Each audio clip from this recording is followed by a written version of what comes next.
ஓம் சாய்ராம். ஸ்ரீ சாயி சச்சரிதம் முடிவுரை.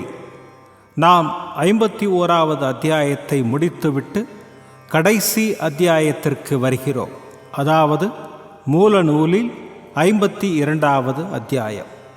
இதில் முடிவுரையாக சொல்லும்போது ஹேமத் பந்த் மராத்திய புனித நூல்களில் உள்ளபடி இதுவரை உள்ள அத்தியாயங்களில் கூறப்பட்டுள்ள விஷயங்களை பாடல்களாக அட்டவணைப்படுத்தி எழுதப்போவதாக கூறியிருந்தார். ஆனால் துரதிருஷ்டவசமாக அம்மாதிரி அட்டவணை ஹேமத் பந்தின் எழுத்து பிரதிகளில் இல்லை. எனவே பாபாவின் ஆசி பெற்ற சிறந்த பக்தரான தானேவைச் சேர்ந்த மாஜி மம்லதார் திரு பிவி தேவ் என்பவர் அதை அமைத்து வழங்கினார். ஆங்கில புத்தகங்களில் ஆரம்பத்தில் அட்டவணை கொடுத்து ஒவ்வொரு அத்தியாயத்தில் கண்டுள்ளவற்றை அதன் தலைப்பில் கொடுப்பது போல் இந்த அத்தியாயத்தில் கண்டுள்ளவற்றை அட்டவணையின் கடைசியாக கருத வேண்டாம். எனவே இதை முடிவுரையாக கருதுவோம். துரதிருஷ்டவசமாக இந்த அத்தியாயத்தின் கையெழுத்து பிரதியை சரிபார்த்து அச்சிடும் வரையில் ஹேமத் பந்த் உயிருடன் இல்லை. அது அச்சகத்துக்கு அனுப்பப்படும் சமயம் தேவ் அவர்கள் அவற்றின் முடிவற்ற நிலையையும் சில இடங்களில் புரிந்து கொள்ள முடியாத நிலையில் இருப்பதையும் கண்டார். ஆயினும் அது அவ்வாறே பிரசுரிக்கப்பட வேண்டியதாயிற்று. அவற்றின் முக்கியமான தலைப்புகள் இங்கு சுருக்கமாக கொடுக்கப்பட்டுள்ளன. சத்குரு சாயி மகிமை. விருப்பு வெறுப்பு இல்லாதவரும் உயர்வு தாழ்வுகளை கருதாதவரும், எவருக்கு பக்தர்கள் எல்லோரும் ஒரே மாதிரியாக காணப்படுகிறார்களோ, எவர் உயிரினங்கள் எல்லாவற்றிலும் எவ்வித பேதமுமின்றி கலந்து நிற்கிறாரோ, எவர் இந்த அண்ட சராசரங்களில் உள்ள அசையும் அசையா பொருட்களை பகவான் பிரம்மனுடைய ரூபத்தில் உண்டாக்கி வீடுகள், அரண்மனைகள் மற்றும் ஆகாயம் இவை யாவற்றையும் சூழ்ந்து நிற்கிறாரோ, அந்த சமர்த்த சாயியை சாஷ்டாங்கமாக நமஸ்கரிக்கிறோம். அவரை நினைத்தாலும் சரணடைந்தாலும் அவர் நமது எல்லா விருப்பங்களையும் நிறைவேற்றி நம்மை வாழ்வின் லட்சியங்களை அடையச் செய்கிறார். லோகாயத இச்சைகளாகிய இந்த சமுத்திரத்தை கடப்பது மிக கடினம். மோகம் என்ற அலைகள் உயர்ந்து தீய எண்ணங்களாகிய கரையை நோக்கி ஓடி மோதுகின்றன. ஆதலால் நமது மன வலிமையாகிய மரங்கள் வேருடன் வீழ்த்தப்படுகின்றன. அகங்காரம் என்னும் காற்று கடுமையாக வீசி கடலை கொந்தளிக்கச் செய்கிறது. வெறுப்பு, கோபமாகிய முதலைகள் பயமின்றி திரிகின்றன. நான் எனது என்ற எண்ணங்களும் மற்ற சந்தேகங்களும் நீர் சுழல்களாக இடையறாது சுற்றி கொண்டிருக்கின்றன.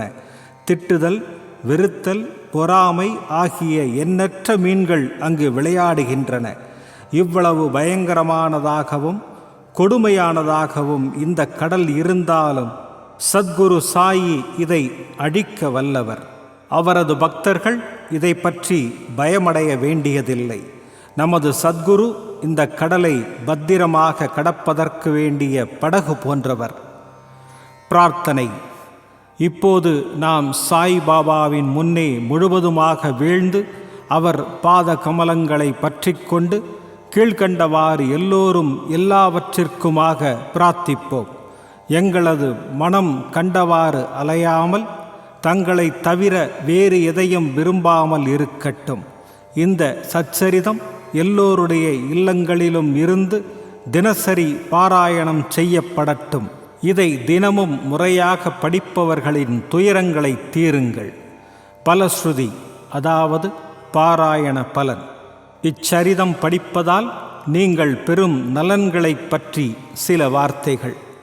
புனித கோதாவரி நதியில் குளித்துவிட்டு ஷீரடியில் உள்ள சமாதி மந்திரில் உள்ள பாபாவின் சமாதியை வணங்கி தரிசித்து இந்த சச்சரிதத்தை படிக்கவோ அல்லது கேட்கவோ வேண்டும். இதை செய்தால் உங்கள் உடல், பொருள், ஆவியை தாக்கும் தீங்குகள் மறையும். தற்செயலாக சாயியின் கதைகளை நினைப்பதன் மூலம் உங்களை அறியாமலேயே நீங்கள் ஆன்மீக வாழ்வில் விருப்பம் கொள்வீர்கள்.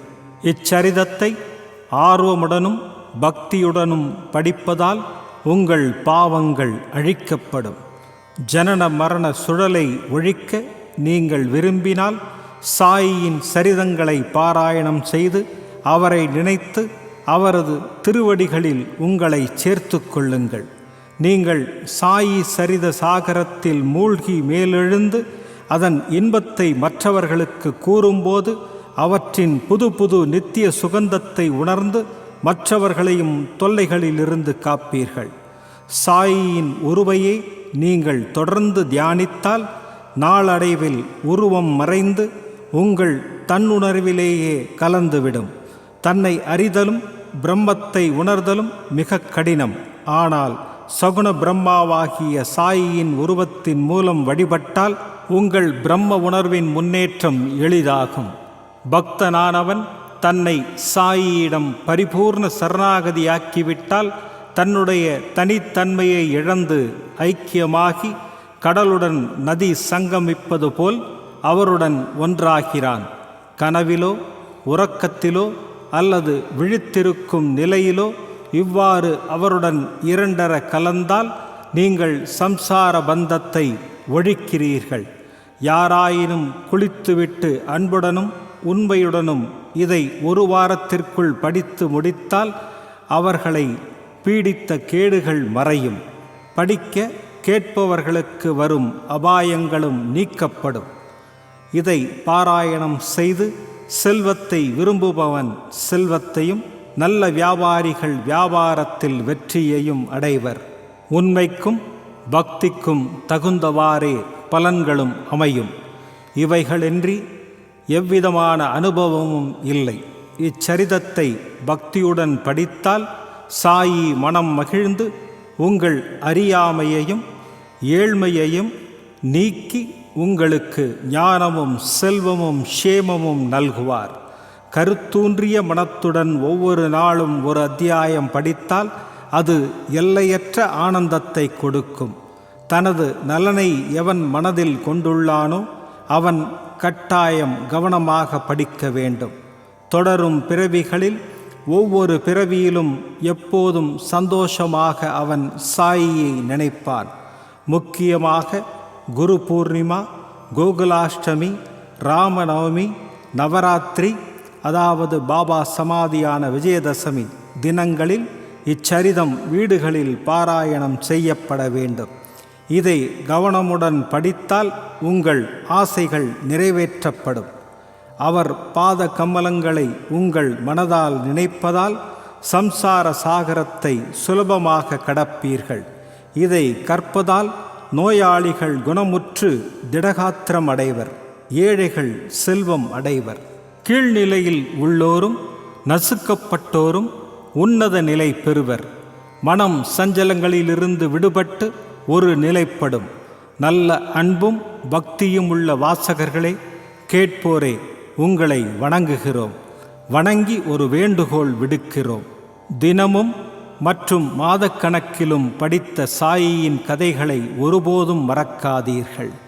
நீங்கள் எவ்வளவு ஆவலுடன் படிக்கிறீர்களோ அல்லது கேட்கிறீர்களோ அவ்வளவு நாங்கள் சாயியினால் உற்சாகமூட்டப்பட்டு உங்களுக்கு சேவை செய்வதில் உதவியாக இருப்போம்.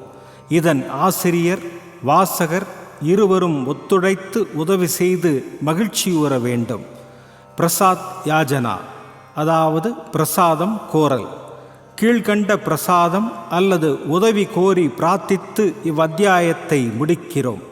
வாசகரும் பக்தர்களும் சாயியின் பாத கமலங்களை சர்வ பக்தி பூர்வமாக நினைக்கட்டும். சாயியின் உருவம் அவர்கள் கண்களில் நிலைக்கட்டும். அவர்கள் சாய் பாபாவை எல்லா உயிர்களிலும் காணட்டும். ததாஸ்து, அப்படியே நடக்கட்டும். ஸ்ரீ சாயியை பணிக. அனைவருக்கும் சாந்தி நிலவட்டும். ஓம் சாய்ராம். ஸ்ரீ சாயி சச்சரிதம் ஆரத்தி. ஜீவன்களுக்கு மகிழ்ச்சியை வழங்கும் ஓ சாய் பாபா, தங்களுக்கு தீப ஆராதனை செய்கிறோம். தங்களுடைய சேவார்த்திகளும் பக்தர்களுமான எங்களுக்கு தங்கள் பாதார விந்தங்களில் அமைதியை கொடுங்கள்.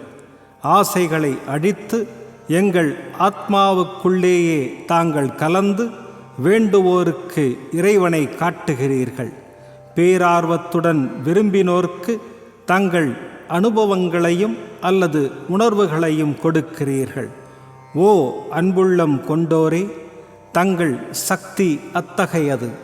தங்கள் திருநாமஸ்மரணை எங்கள் சம்சார பயங்களை போக்குகிறது. தங்களது லீலைகள் ஆழங்காண முடியாதவை. எப்போதும் ஏழைகளுக்கும் ஆதரவற்றோர்களுக்கும் அருள்கின்றீர்கள். இந்த கலியுகத்தில் சர்வ வியாபியான தத்தாவாகிய தாங்கள் சகுன பிரம்மமாக உண்மையில் அவதரித்தீர். வியாழக்கிழமை தோறும் தங்களிடம் வரும் பக்தர்களை கடவுளின் திருவடிகளை காணச் செய்து அவர்களின் சம்சார பயங்களை போக்குங்கள். ஓ இறைவனுக்கெல்லாம் இறைவனே, எனது செல்வங்கள் யாவும் தங்களது சேவையில் இருக்க வேண்டும் என பிரார்த்திக்கிறேன். சாதக பறவைக்கு மேகங்கள் சுத்தமான நீரை அளிப்பது போல் மாதவுக்கு மகிழ்வுடன் உணவளித்து தங்கள் வாக்கை நிலைநிறுத்துங்கள். ஸ்ரீ சாயியை பணிக. அனைவர்க்கும் சாந்தி நிலவட்டும். விதம் விதமான பக்தி நிகழ்ச்சிகளை உங்களுக்காக தந்து கொண்டிருக்கிறது உங்கள் கோபுரம் டிவி. உங்களுக்கு பிடித்த நிகழ்ச்சிகளை லைக் செய்யுங்கள். உங்களுக்கு பிடித்த மாணவர்களுக்கு ஷேர் செய்யுங்கள். மேலும் சப்ஸ்கிரைப் செய்வதோடு மட்டுமல்லாது அருகில் இருக்கும் பெல் பட்டனை கிளிக் செய்து கோபுரம் டிவி நிகழ்ச்சிகளை உடனுக்குடன் தெரிந்து கொள்ளுங்கள். மற்றும் ஒரு மகிழ்ச்சியான செய்தி, கோபுரம் டிவி ஆப்பை கூகுள் பிளே ஸ்டோரில் ஃப்ரீ டவுன்லோட் செய்து கோபுரம் டிவி நிகழ்ச்சிகளை தொடர்ந்து கண்டுகளியுங்கள். பாருங்கள், ரசியுங்கள், பரவசமடையுங்கள். gopuramtv.com. பக்தி பக்திமயம்.